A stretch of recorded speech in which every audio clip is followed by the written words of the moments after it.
And it's that time, truck's out of the building. I get the 2 tandems out because we're gonna need these for spring planting, so I got some work to do to them. So we're gonna go ahead and wake them up. First time in a while. Let's do it.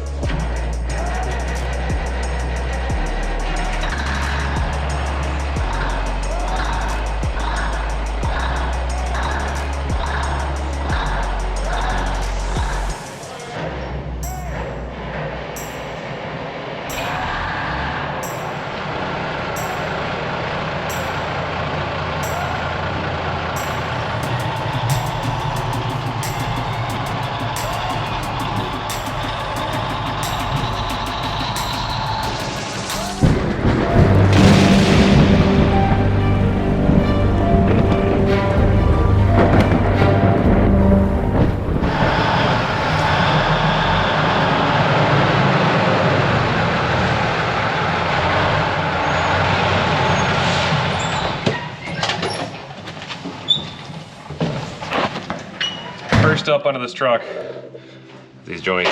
These are the hinge pins for the bed, and they are wore really bad. So who knows how many thousands of cycles this thing's dumped, but it's been enough. So I've got pins, I've got some iron, might need some pipe, but I'm gonna start the process of taking this apart, put some new hinges in there, and that way this truck won't flex quite as bad when it's tipping back, because it's a little sketchy when it's up in the air. We'd like to take that care of. And another thing too I've noticed is there's a nice oiled spot under this thing and coolant right down there. So find out what that's about.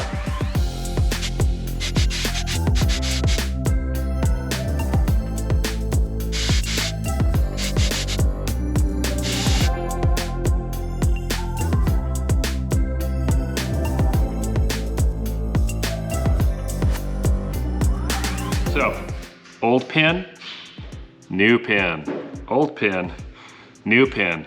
This one's got grease joints in it. This is a military surplus. Found it on the internet. They had a few of these.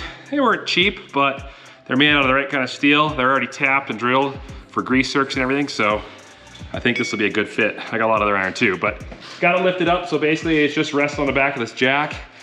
If anything falls, it's just gonna go onto the bed of the frame of the truck, so it's not like there's anything hazard there, but at least I got it up now, got the pins out so now I can start evaluating what to do, where to cut, and where to start fabbing up new brackets.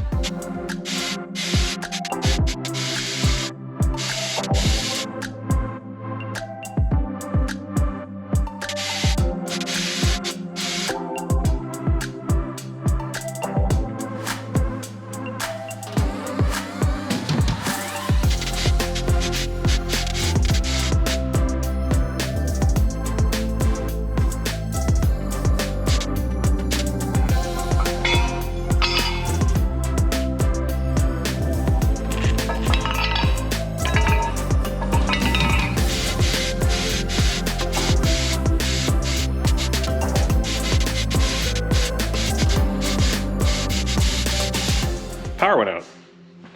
Huh. I must have been drawing too much current. I cranked that plasma cutter up to the max, and that thing draws a lot of power. I suppose 60 amps isn't enough for this shop, is it? Whew. Ever since we got that plasma cutter, the breaker pops once in a while.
A few hours later, and I made something.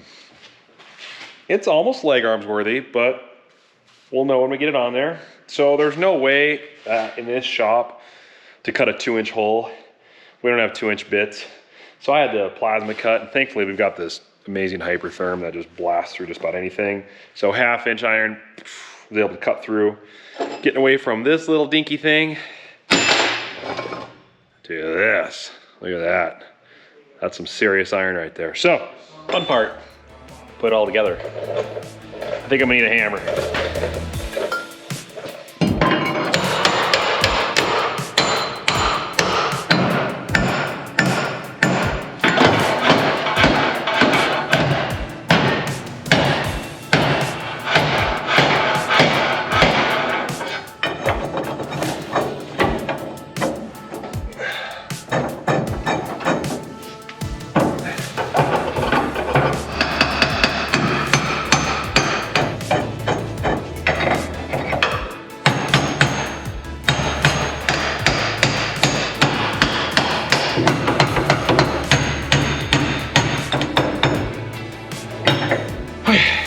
So what I've done so far is I put the brackets in.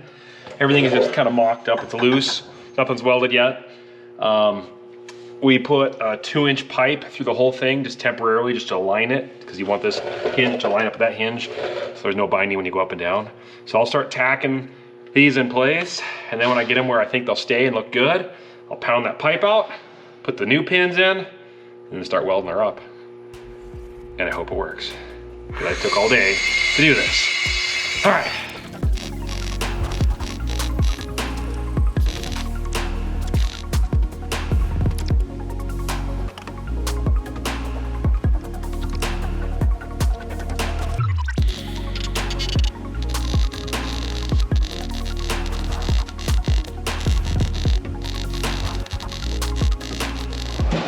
Done.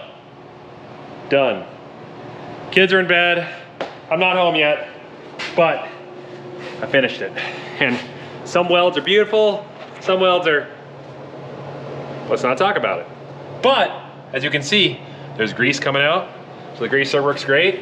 Everything is solid. I went through and I double welded everything on every side possible. So there's a lot of weld back here. That's a lot more iron than this thing had before. Pretty confident we're never gonna have a problem with this again.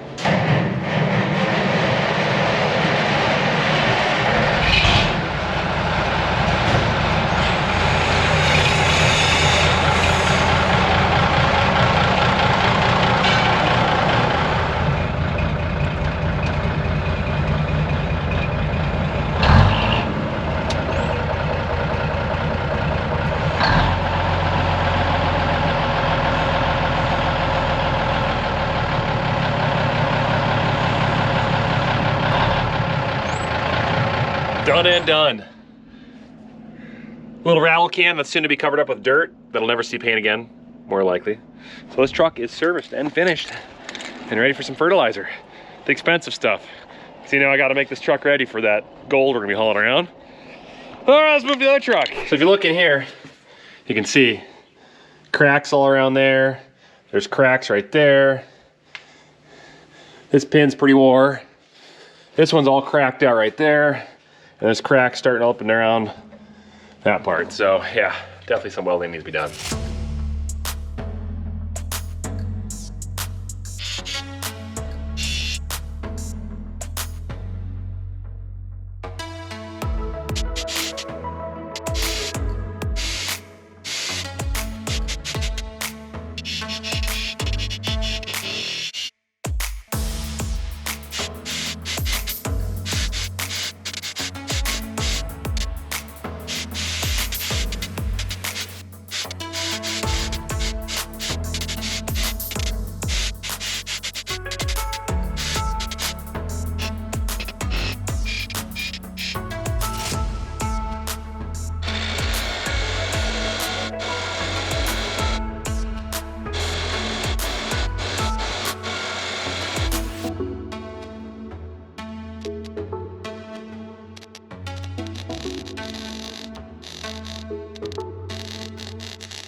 Done. That was quick, wasn't it?